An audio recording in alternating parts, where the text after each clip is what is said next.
And now, stay tuned for the mystery program that is unique among all mystery programs. Because even when you know who is guilty, you always receive a startling surprise at the final curtain. In the Signal Oil program, The Whistler.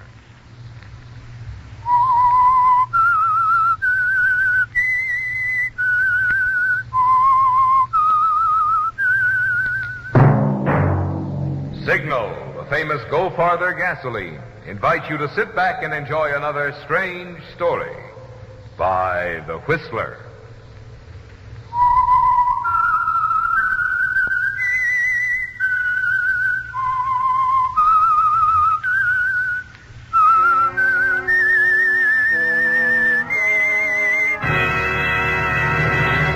I am the Whistler, and I know many things, for I walk by night. I know many strange tales hidden in the hearts of men and women who have stepped into the shadows. Yes, I know the nameless terrors of which they dare not speak. And now for the Signal Oil Company, The Whistler's strange story. Smart Boy.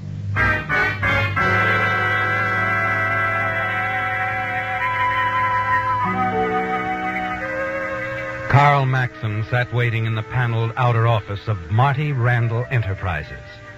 The room was tastefully done, expensively furnished.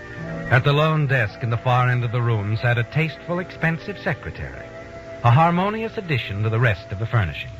She looked up, smiled at Carl, and nodded toward the door marked Marty Randall, Private. He returned her smile, got up, and walked into the private office, closing the door behind him. The small, squat man at the desk, Marty Randall, looked up as Carl entered, stared at him with bland gray eyes for a minute before he said, Got the money? Right here, Marty. I'll just toss it on the table. $10 grand. $2,500 from Pete Baywood, $7,005 from Keeler. Want to count it? No, I don't have to. You say it's 10 grand, it's 10 grand. Thanks. I like guys I can trust, Carl. Remember that. Have any trouble? Baywood moaned a little. So what'd you do? Let him moan. Good. He likes to complain, doesn't mean anything. That's what I figured. Got anything else for me today? I surprised you, didn't I? What do you mean, Marty? 10 grand's the biggest slice you ever collected for me, isn't it? Yes, it is. I didn't count it when you handed it over. That surprised you, didn't it? Maybe you're being polite. I don't have to be, you know that. I know better than to try to hold out a couple of bucks on you, Marty. Yeah, that's what I mean. You've been with me 6 months now, Carl. I think I got you pegged. You're smart. You're a smart boy. But I noticed something else about you. Yeah? You don't want to work collections all your life. Right? You knew that when you hired me. Sure I did. I need some smart boys. That's why I took you on. But you want to get ahead, don't you? What do you think? I want to see you get ahead. So I'm telling you, keep up the good work, like they say. And in time, you'll get yours. How much time, Marty? Huh? Who can say? You got lots of it, Carl. What's your hurry? I'm in no hurry, Marty. Oh, but you are. I can see it. That's what I'm talking to you for. But I know you're smart. And a smart boy takes it easy. He's willing to learn. He's willing to wait and take his time. Let his boss do his thinking for him. And... Hi, Marty. Don't you ever knock. Sure, but like I told that dame out there, I knew you'd want to see me right away. Hey, you did, huh? Okay, Joe, you're halfway in. Come on. Hello, Carl. You want me to leave, Marty? Oh, stick around, Carl. Joe never takes much time. Got the dough, Joe? Sure. Here, $500.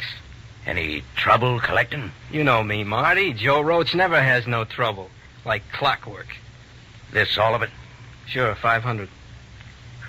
Where's the rest, Joe? The rest? What do you mean, Marty? It's all there. How much you keeping out? So help me, Marty. It's there, to the penny. You like to keep a little extra, don't you, Joe? Marty, believe 10 me. spot here, 20 there. Adds up, doesn't it, Joe? Just count it, Marty. I ain't lying. How much? How much you holding out? Not a cent. How much, punk? No, Marty, no rough stuff. I ain't... How much? Please, Marty. How much? You shouldn't have hit me, Marty. I don't like it. You shouldn't have... Okay. I kept out 50. I needed the dough. I was going to make it up to you. But you shouldn't hit me, Marty. Get out. I was going to give it back to you next time you paid me. Get out. Okay. But I want to tell you, Marty... Come on, like I said, get out and stay out.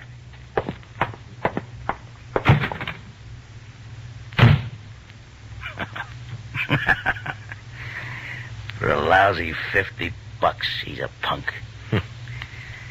Well, Carl, you want to get ahead. You think you can be smart with guys like that? How'd you know he was holding out on you? How'd I know you weren't? Yeah. Same thing.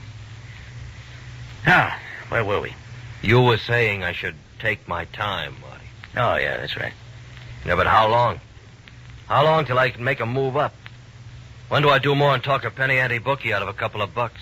And when do you start getting more dough from me? That's it. That depends on two people, Carl. You and me. But mostly me. So, take your time, and you'll go far with me. Right? Okay. Trouble with you, Carl, you worry too much. You don't know how to relax. Now, look at me. I know how to relax. I'm going to spend the day at the races. Say, why don't you come along? It'll do you good. Besides, I got some hot tips. The races? Well, sure, Marty. Why not? You're the boss.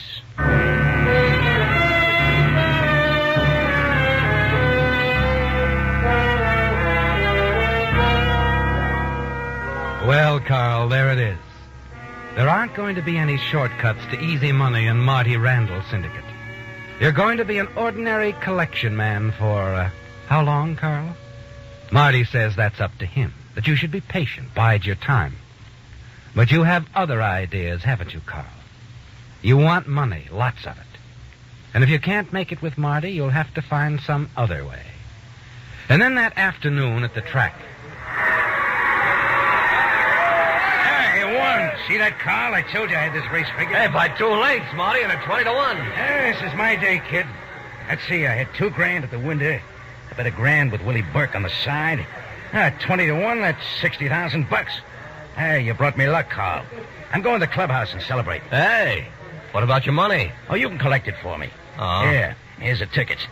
You know where Burke is sitting. Okay, Marty. I'll be at my table in the clubhouse. Fine. I'll have a drink waiting for you. You watch Marty push back through the crowd toward the clubhouse entrance. $60,000, Carl. And Marty's asked you to collect it for him. Your mind is racing as you make your way to Willie Burke's box and collect his $20,000. Then you push and shove through to the ticket window. Another $40,000. Marty's money. But your way out, Carl. No more waiting. No more biding your time until Marty says you can move up. This is it, Carl. You make your decision quickly. Hurry to the track entrance. And then to the taxi stand at one side. International Airport. And hurry.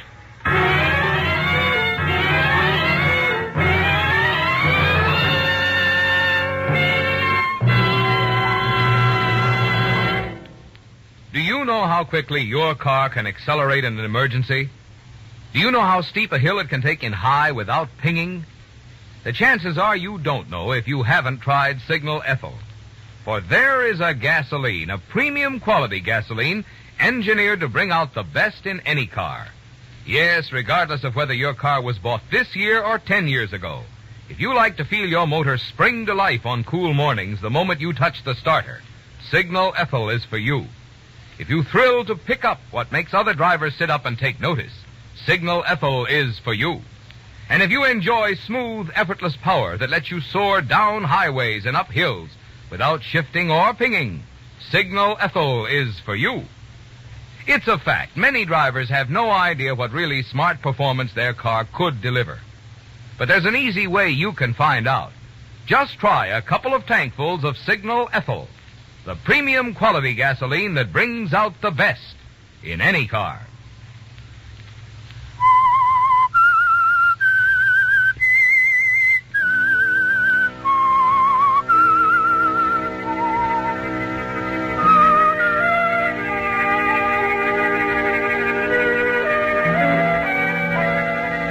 It was easy, wasn't it, Carl? Almost too easy. And now 2 years have passed. Yes, it's been 2 years since you walked out of a racetrack with $60,000 in winnings belonging to gambler Marty Randall, your boss. You flew to South America with the money, stayed in remote villages where no one had ever heard of Marty Randall. And when you thought it was safe, you returned to the United States, changed your name from Carl Maxson to Carl Baylor, and bought a hotel in the small, select Sierra resort town of Ridgely. It's been a profitable investment, hasn't it, Carl? And Ridgely is almost as secluded and remote from Marty Randall as your village hiding places were in South America. In a matter of 6 months' time, you've become a successful, respected member of the community. And one of your best friends in Ridgely is Ed Hawthorne, the genial chief of police. Well, Ed, hi, sit down. What can I do for you? Well, you can tell me why the Sam Hill ever ran for chief of police. Oh, burdens of public office weighing heavily upon you? Carl, when I was just a cop, I spent my spare time doing whatever I felt like doing. Since I've been chief, if it ain't a lecture for the ladies' aid, then it's selling these doggone raffle tickets. The penalty you have to pay for high public acclaim. Yeah, none of it isn't. Well, since you're chairman of the raffle sales committee, you'll be glad to know that I've sold 10 books. 10? Hey, terrific, Ed. How'd you do it? Use your badge to intimidate people? I bought 8 of them myself. Oh, I should have known. Oh, that's swell of you, Ed. Nonsense. This was a fine idea of yours, Carl. A raffle to raise money for a kid's playground. Oh, I just thought of it before somebody else did, that's all. Don't soft soap me, Carl Baylor. What are you doing here, anyway? What do you mean? I mean, how come you picked Ridgely? Oh, I like Ridgely, Ed. Yeah, but a young fellow like you with a head on your shoulders, don't misunderstand me. We're lucky to have you here. But you could be going places. Instead, you settle down here in Ridgely, where nothing much goes on except during the tourist season. No daily papers, bad radio reception. Oh, like I said, Ed, I like it here. Nice and quiet without too many people shoving you around. Well, that's Ridgely, all right. Oh, say, you hear about the new addition to the population? Somebody new in town? Yeah, young widow. Just moved in the old Carlisle place up on the hill. Oh? Her name's Claire Underwood. They say her husband owned half the lumber in the Northwest. Kind of nice-looking lady, too. For good? Hmm? Is she staying here for good? Oh. Yeah, seems like. She says she wants to live in a nice, quiet little town. Just like you do, Carl. Say, maybe you two have a lot in common.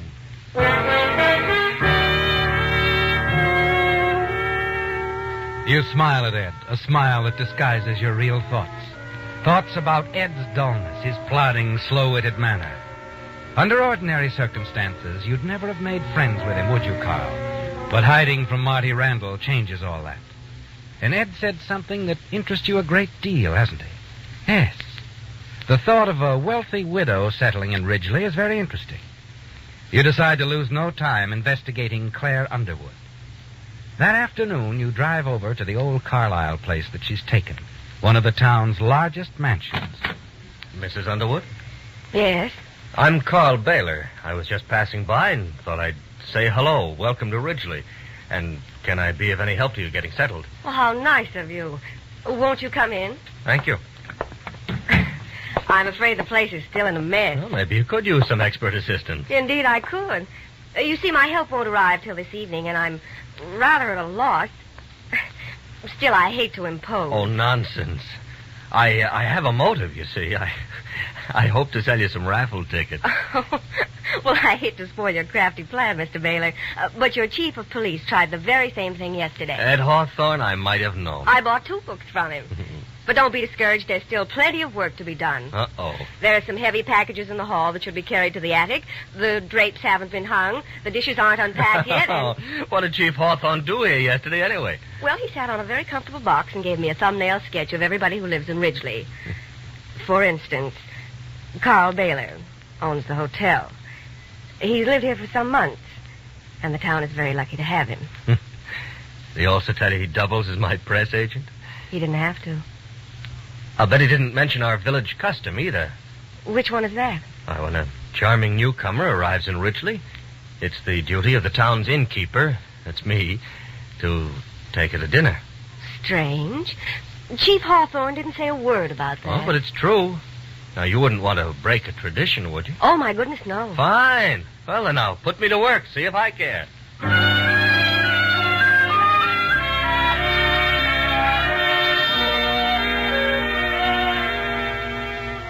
You do your work very well, don't you, Carl?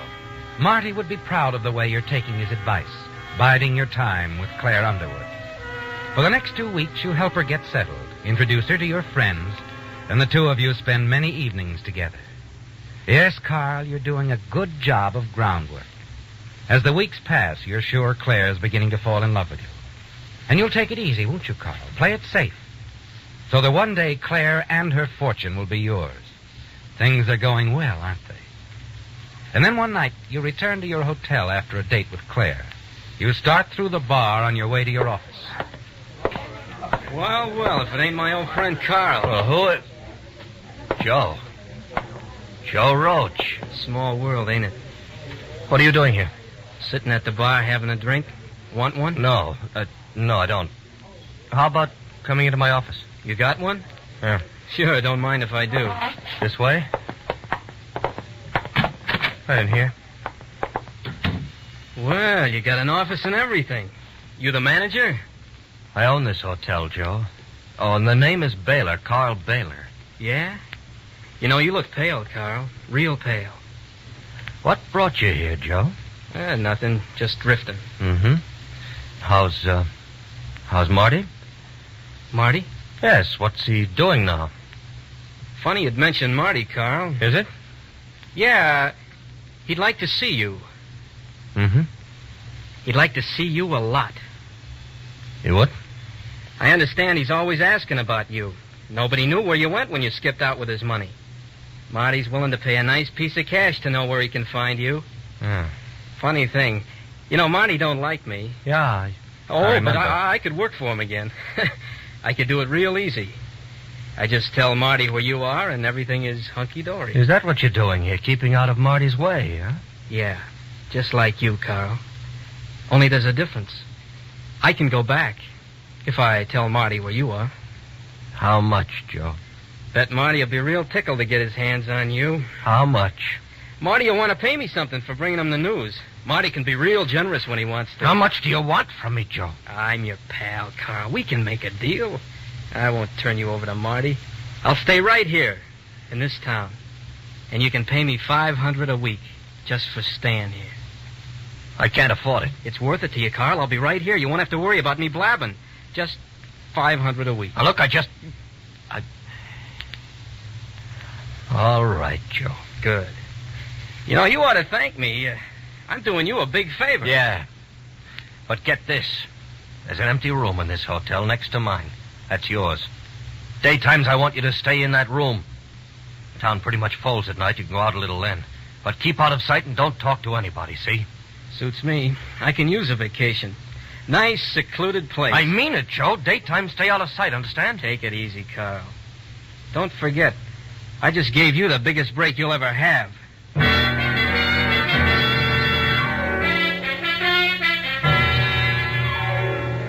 Well, Carl, it's finally happened. After all your running and hiding, one of Marty's old gang has finally caught up with you in Ridgely. Joe Roach.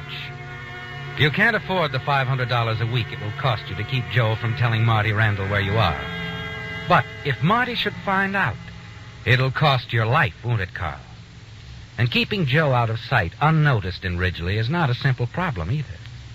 What would Claire Underwood think of your association with Joe and Marty Randall, Carl? And Chief of Police Hawthorne? Yes, Carl. You must be very careful and smart. You'll know that the next day when Chief Hawthorne calls on you. Have a chair, Ed. Oh, thanks, Carl. I will. Something the matter, Ed? You look worried. Oh, I guess I am. Carl, have you seen a stranger in town? Yesterday or today? Stranger? Little guy, thin, wearing a flashy suit. Looks like the racetrack type.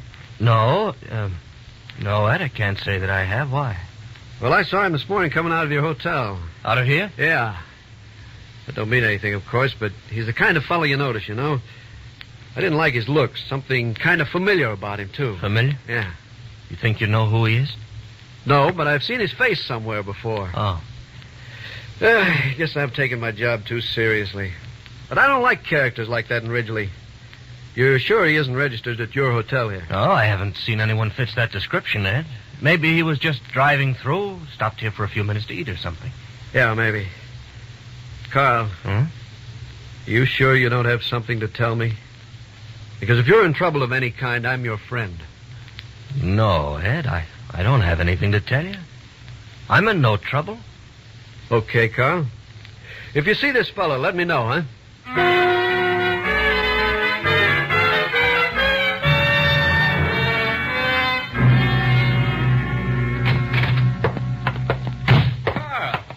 Could have knocked, you know. Thought I told you to stay in your room daytimes. So I went out a couple of minutes this morning to buy some cigarettes. So what? The chief of police saw you, you dumb dope. Yeah, and he thinks you look familiar. So? So that's what I meant when I told you to lay low daytimes. Every new face is a number one topic of conversation in this town, and the tourist season is over. I can't afford to let anybody not find out that I know you. Okay. But this is worse than stir, except for my $500 a week. Yeah. Say, that reminds me. I was hearing some interesting things about you at the drugstore. If you told anyone you knew me or asked about me, so help take me. it easy. I was just listening. Didn't open my yap. But what I'm hearing, going around with a rich widow, they say. The town folks think maybe there'll be a wedding. So? So, if you're going to get your hands on some big dough of marrying this dame, let's make me cost you $1,000 a week. Oh, you cheap little punk, so help me out. Will you? You stand to lose quite a bit. If I tell Marty, he could really mess things up for you. $1,000 a week, huh? That's right. For how long? Don't rush me, Carl. I just got in town. Yeah, and you're leaving tonight. No kidding. You can't be seen here, not even once more. The police are suspicious already. I told you that. The town is too small. Well, I could go back to Marty. I don't know how he'd go for that $1,000 a week. Oh, but look, you'll get your $1,000 a week, but you're not going to stay in town here at the hotel. I have a cabin up in the mountains, not too far from here. You'll have to stay there. How do I know you won't skip out on me while I'm up there? How do I know you won't tell Marty no matter how much I give you? Yeah. I never thought of that, Carl. Not till just now. Yeah. All right, I'll drive you up to that cabin tonight, Joe.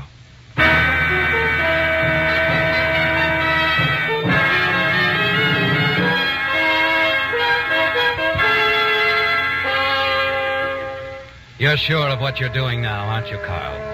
As you drive Joe Roach up to your mountain cabin, you're certain you've taken the one way out.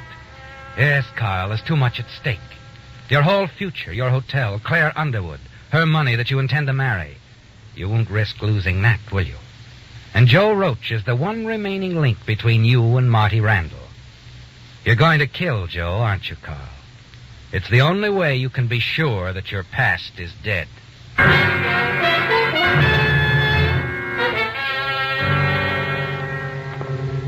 Hey, this cabin is okay. Big windows, fine view, nice bed. Of course, it's a little isolated up here, but I think I'll like it fine. Hey, you got any booze? What are you doing, Carl? You can see, Joe. I'm holding a gun. Oh, hey, now, wait a minute. You figured me wrong, Joe. You figured me all wrong.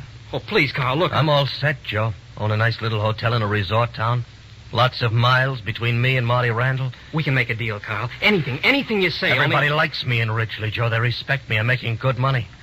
Pretty soon I'm going to get my hands on all the dough I'll ever need. Sure, Carl. So you don't want no murder rap? Marty'd never think of looking for me here, Joe, would he? Look, you gotta... So everything's perfect except for you. You can ruin everything. Just one word from you and I'm finished. I tell you, I'll leave. You don't know what you're doing. I'll never be able to rest a minute while you're alive, Joe. I'll always wonder, will he tell Marty? Will he keep coming back for money? Will he tell Marty? Listen to me, Carl. You gotta believe me. You gotta believe... Now I do, punk. Now I believe you.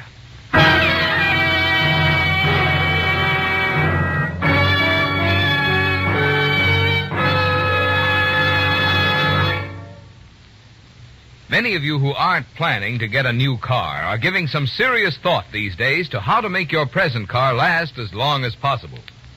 Well, the way a car is driven naturally has a lot to do with how well the car stands up. But an equally important factor is the lubrication and service a car gets. And that's where independent signal dealers shine. Having chosen the automobile servicing business as their permanent business, signal dealers are naturally interested in cars. With them, it's not just a temporary job. In fact, most signal dealers have been in the service station business for years. That means they've acquired the know-how in taking care of cars, which can make such a big difference in performance. Also, since each signal dealer is in business for himself, he realizes that his success depends on keeping you satisfied.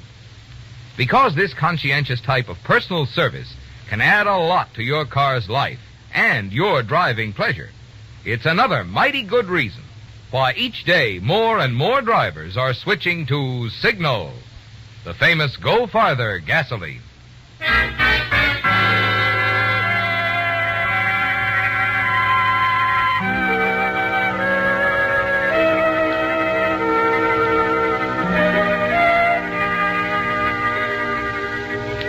Well, Carl, Joe Roach is dead, isn't he?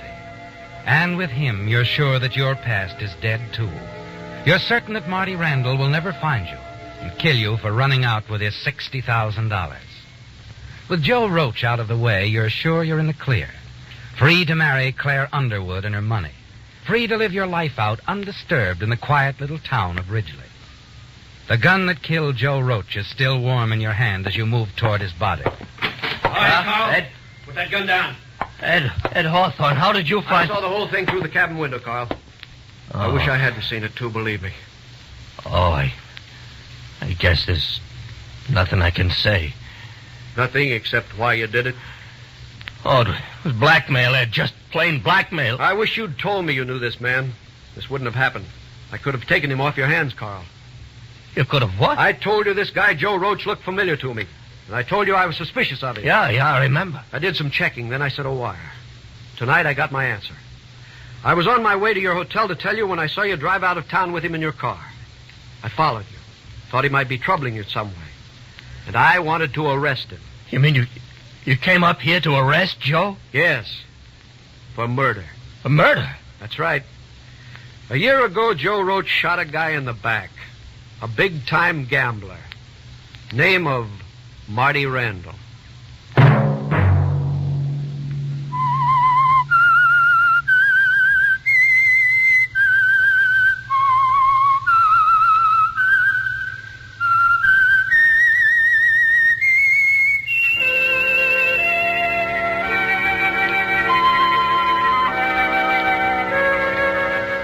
Let that whistle be your signal for the Signal Oil program, The Whistler, each Sunday night at the same time. Here's a reminder from the National Guard to men over 17 who are eligible for military duty. If you want to be sure of staying with buddies from your own hometown, train with your local National Guard unit. For more information, inquire at nearest National Guard headquarters.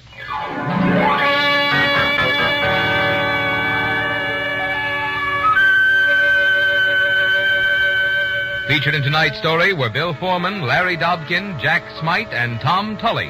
The Whistler was produced and directed by George W. Allen, with story by Norman Kramer, music by Wilbur Hatch, and was transmitted to our troops overseas by the Armed Forces Radio Service.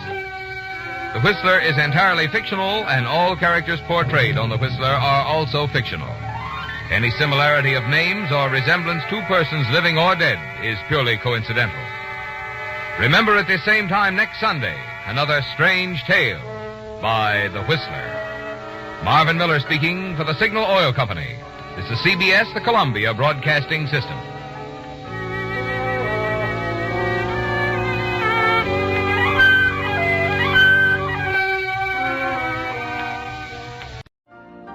You've been listening to the OTR Gold Network. Find more classic radio at otrgold.com.